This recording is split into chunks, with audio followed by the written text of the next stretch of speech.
탈무드, 하인의 실수. 예루살렘 신전에 불이 나서 마을이 멸망한 것은 개인적인 원한 때문에 생긴 복수의 결과였다. 그 전말은 이렇다. 신전이 불타기 전 예루살렘에는 부유한 사람들이 많아 저마다 호화로운 저택에서 살고 있었다. 어느 날 그러한 부자들 가운데 한 사람이 친한 친구들을 초대하여 만찬을 열기로 했다. 이 부자에게는 감차라는 아주 친한 친구가 있었다. 그는 감차를 잔치에 모시고 오라고 하인을 보냈다. 그러나 하인은 주인의 말을 제대로 알아듣지 못했기 때문에 누구를 초대하라는 것인지 정확하게 알지 못했다. 하인은 감차가 아닌 바르감차의 집에 가서 주인의 초대를 전했다. 이 바르감차는 부자의 친구가 아니라 부자가 몹시 싫어하는 사람이어서 만나기만 하면 서로 다투고 헐뜯는 사이였다. 왜 나를 초대한 것일까? 친구도 아닌데. 어쨌든 거절하지 말고 초대에 응하자. 이렇게 생각한 바르감차는 옷을 근사하게 차려입고 잔치에 가서 다른 손님들과 함께 식탁 앞에 앉았다. 부자가 조금이라도 화해하려는 마음을 갖고 있었다면 모든 일은 순조로웠을 것이다. 부자는 손님과 인사를 나누며 친구인 감차를 찾았다. 그런데 자기가 찾고 있는 감차는 보이지 않고 뜻하지 않게 눈앞에 나타난 사람은 자기가 제일 싫어하는 바르감차였다. 부자는 화를 내며 바르감차에게 달려가 소리를 지르며 악을 썼다. 아니 대체 여기서 뭘 하고 있는 건가? 쏙 여기서 나가게! 손님들의 면전에서 수모를 당한 바르감차는 너무나 창피하고 화가 나서 얼굴이 창백해졌다. 정녕 자네는 실수로 나를 잘못 초대한 모양일세. 하지만 이미 이렇게 찾아왔으니 이대로 있다가 가게 해주게. 내가 먹거나 마신 음식값은 지불할 테니. 하고 떨리는 음성으로 바르감차는 부자에게 부탁했다. 안 돼! 그럴 순 없네! 당장 나가게! 제발 부탁이네. 잔치 비용의 절반을 내가 부담하겠네. 하고 바르감차는 애원하다시피 말했다. 안 돼! 안 된다니까! 당장 이 집에서 나가! 조금만 더 있도록 해주게. 잔치 비용은 내가 전부 부담하겠네. 바르감차는 급기야 이렇게 애원했다. 비용이 문제가 아니야. 아무리 애고래도 헛일이야. 당장 나가! 그는 바르감차의 팔을 잡고 의자에서 억지로 일으켜 집 밖으로 끌어냈다. 사태가 이쯤 되자 바르감차는 화가 머리끝까지 났다. 손님들 면전에서 나를 이렇게 모욕하다니. 그리고 이 많은 사람 중에서 말리는 놈 하나 없고 같이 식사를 하자고 말하는 놈도 없다니. 꼭 복수하고 말 테다. 모두에게 복수할 거야. 이 집 주인이나 여기 온 사람들이 후회하게끔 모두의 집에 불을 질러버려야지. 손님들의 집에 불이 나면 자기 집에도 불이 옮겨 붙을 것이요. 그러면 자신도 후회하게 되리라는 것을 바르감차는 미처 생각하지 못했다. 바르감차는 당시 이 고장을 다스리고 있는 로마 총독을 찾아가 이렇게 모함했다. 총독님, 비밀을 말씀드리겠습니다. 예루살렘의 유대인들이 반란을 음모하고 있습니다. 총독님을 이 고장에서 몰아내고 다른 총독을 모시려고 합니다. 화가 난 총독은 즉시 예루살렘의 대군을 파견하여 신전에 불을 지르고 도시를 전멸시켰다. 아름다운 행동. 환자에게 문병을 가면 그 환자는 60분의 1쯤은 병의 상태가 호전된다. 그러나 60명이 한꺼번에 문병을 간다고 해서 환자의 병이 단번에 완치되지는 않는다. 죽은 사람의 무덤을 찾아가 돌보는 것은 가장 고상한 행동이다. 병문안은 환자가 나오면 그 사람으로부터 인사를 받을 수 있지만 죽은 사람에게는 아무런 인사도 받을 수 없기 때문이다. 그러므로 감사를 바라지 않고 베푸는 행동이야말로 가장 아름다운 행동이다. 원인과 결과. 모세는 평소 조용하고 성스러운 곳을 찾아 혼자서 기도를 올리곤 했다.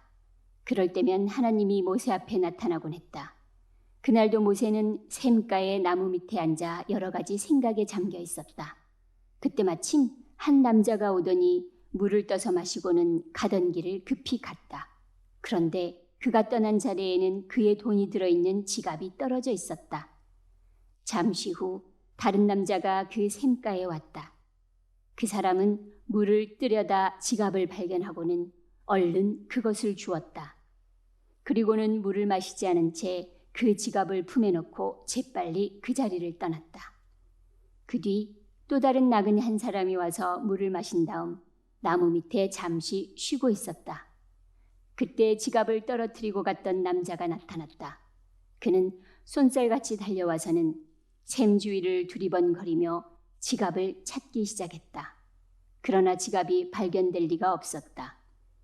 그는 마침 샘가에 한 남자가 앉아있는 것을 보고는 다가가서 물었다. 여기서 뭘 하고 계십니까? 물을 마시고 좀 쉬고 있던 참이오. 이제는 피곤도 좀 풀려서 천천히 일어날 참이었다오. 저 여기 있던 지갑 당신이 주었소? 탓하지 않을 테니 내게 돌려주시오. 지갑이라니 난 모르겠소. 이 자리에 당신 말고 누가 있소? 내가 조금 전에 여기에서 물을 떠마시고는 실수로 지갑을 떨어뜨리고 갔단 말이오. 방금 전의 일이니까 당신이 아닌 다른 사람이 주었을 리가 없소. 그런 소리 마시오. 난 걸치고 있는 누더기 외에는 아무것도 가진 게 없는 사람이오. 내가 이곳에 왔을 땐 아무것도 없었소. 정말 지갑을 잃어버렸다면 여기 말고 다른 곳에 가서 찾아보는 게 좋을 것이오. 이렇게 말다툼이 시작되었고 마침내는 몸싸움을 하는 지경에까지 이르렀다. 지금까지 모든 것을 지켜보고 있던 모세는 몸을 일으켜 두 사람의 싸움을 말리려 했으나 그들은 싸움을 그치지 않았다. 끝내는 돈을 잃어버린 사람이 홧김에 상대방을 죽이고 자기가 저지른 일에 놀라 달아나 버렸다. 모든 상황을 지켜보았던 모세는 죄 없이 죽음을 당한 그 남자가 불쌍하게 생각되었다. 하나님은 어째서 그런 죄 없는 사람을 죽게 내버려 두셨을까?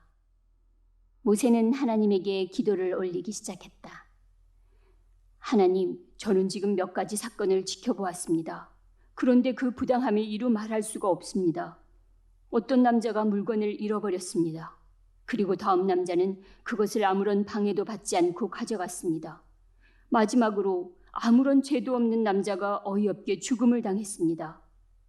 자신의 실수로 돈을 잃어버렸던 사람은 별로 중요하지도 않은 이유로 살인까지 하지 않으면 안 되었습니다. 모순이 한두 가지가 아닙니다. 하나님, 이런 일들을 어떻게 이해해야 합니까? 하나님께서 가르쳐 주시옵소서. 모세의 간절한 기도에 이윽고 하나님께서 대답을 주셨다. 너는 내가 행한 일들을 부당하다고 생각하는 모양이로구나. 때때로 인간들은 내가 하는 일을 이해하지 못하는 경우가 있지. 이 세상에 일어나는 모든 일은 결국 원인이 있기 때문에 일어난다는 걸 깨닫는다면 모든 것을 이해하게 될 것이다.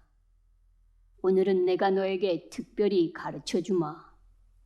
처음에 돈을 잃어버린 사람은 아무런 죄가 없는 사람이지만 그 사람이 가지고 있던 돈은 그의 아버지가 훔친 돈이니라.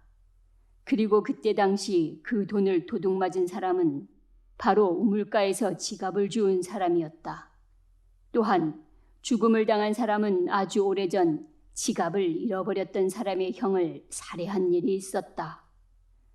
아무도 그 광경을 본 사람이 없어 오랫동안 그 죄과가 밝혀지지 않았으나 이제 내가 아우를 시켜 원수를 갚게 하였느니라.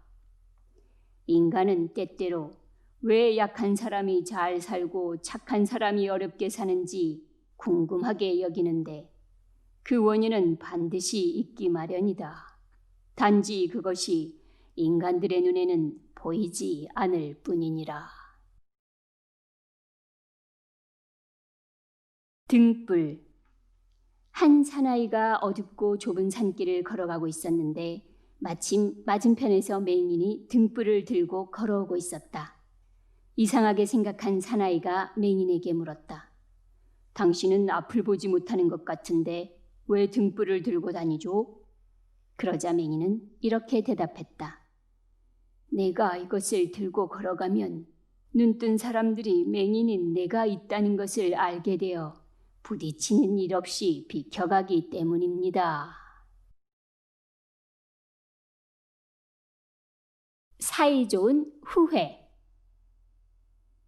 라브사우라는 한 현자가 있었다. 그는 하루의 대부분을 토라 공부와 기도로 보냈으며 남는 시간에는 가게에서 물건을 팔았다. 어느 날 가게에 어떤 손님이 찾아왔다. 좋은 옷감이 있습니까? 예, 있고 말고요. 라브는 손님에게 옷감을 보여주었다. 얼마죠? 10데나리온입니다. 좀 비싸군요. 5데나리온에 합시다. 이것은 고급품이라 5데나리온에는 팔 수 없습니다. 하고 리브는 거절했다.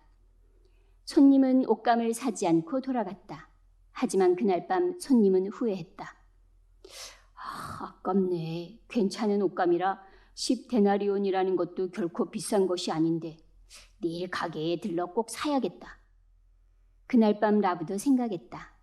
5데나리온에라도 그냥 팔걸. 분명히 5데나리온은 헐값이긴 하지만 나는 당장 돈이 필요하지 않은가? 만일 내일 그 손님이 다시 오면 5데나리온에 팔아야겠다. 이튿날 아침 손님이 다시 가게에 찾아왔다. 당신 말대로 옷감을 10데나리온에 사겠습니다. 그러나 라브사우라는 당황하며 손님의 말을 가로막았다. 아닙니다. 실은 5데나리온에 팔려던 참이었습니다. 그 이상을 받기가 곤란합니다. 손님은 라브사우라의 고든 마음에 감탄했다.